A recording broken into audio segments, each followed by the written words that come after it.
membincangkan mengenai peranan Institut Sukan Negara sepanjang tamasya yang akan berlangsung 3 minggu di Singapura nanti. Semuanya dalam segmen Fokus minggu ini.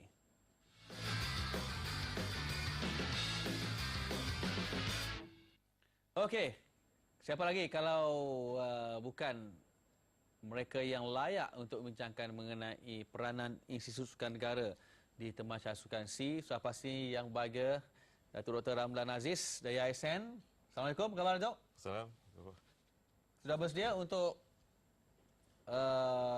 menyelidik latar belakang atlet, apa yang dia makan, apa yang dia minum di Singapura? Sudah bersedia? InsyaAllah lancar. Okey, jadi Rizal Hashim, Ya. tamu kita yang seterusnya. Terima kasih kepada saudara Ahmad Fahmi Jalil, Pegawai Performance Solutions Institut Sukan Negara. Solusi prestasi.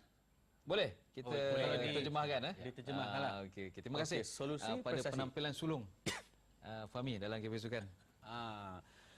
Okey, baik. Kita nak bincangkan peranan ASN nanti.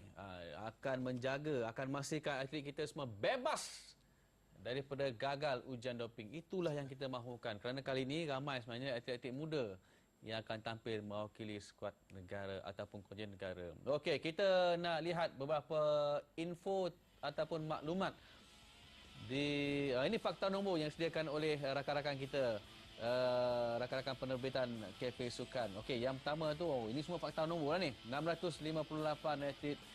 Okey, 267 atlet atau official, okey.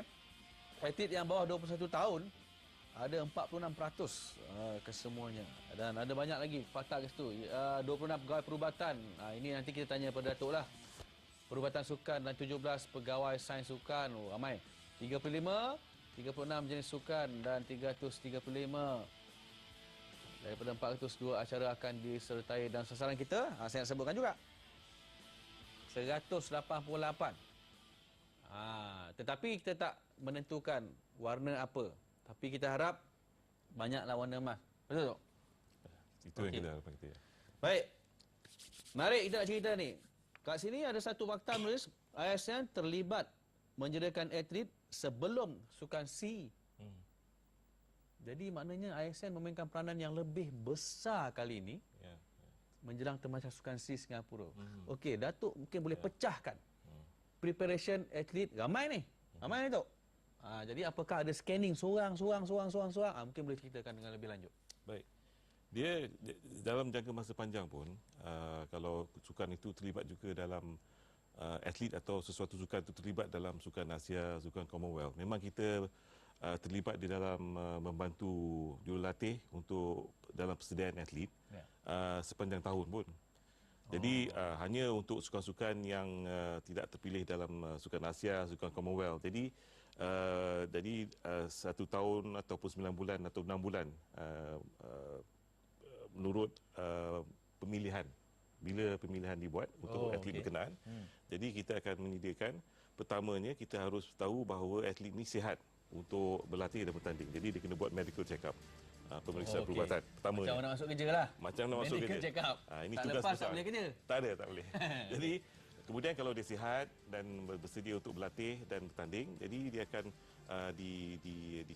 disalurkan kepada pegawai fisiologi untuk buat satu analisa dari segi dia punya kesediaan fisiologi dia. Dan dia akan diberi nasihat dari segi pemakanan, persediaan fizikal, soalan fizikal dalam gimnasium dan sebagainya.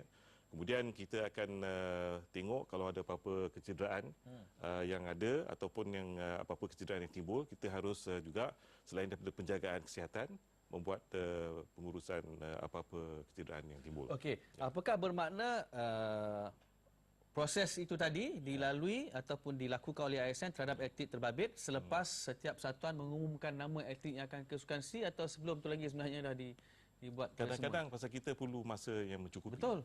Untuk buat persediaan. Kadang-kadang kita akan buat liputan terhadap bilangan atlet yang lebih ramai daripada yang akhirnya dipilih.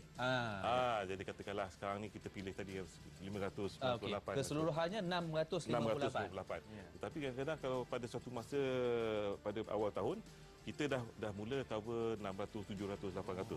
Supaya kita sentiasa akan bersedia dan cukup masa untuk memberi perkhidmatan sebelum pertandingan. It's pre-competition phase.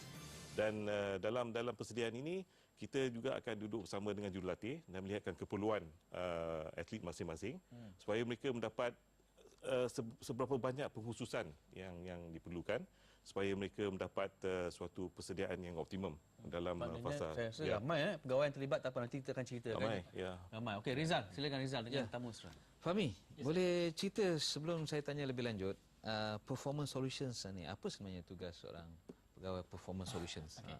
Performance solution merupakan satu bahagian dalam bahagian sains sukan di Institut Sukan Negara. Dia basically evolve daripada apa yang kita kenali sebagai high performance team. Okay. High performance team ni ialah di mana untuk setiap sukan yang kita ada di dalam program, maksudnya kita akan sediakan daripada segi pegawai-pegawai daripada segi perubatan sukan dan sains sukan yang take care ataupun memberi perkhidmatan kepada sukan itu. Maknanya preparation daripada segi sebelum pertandingan, semasa pertandingan dan selepas pertandingan.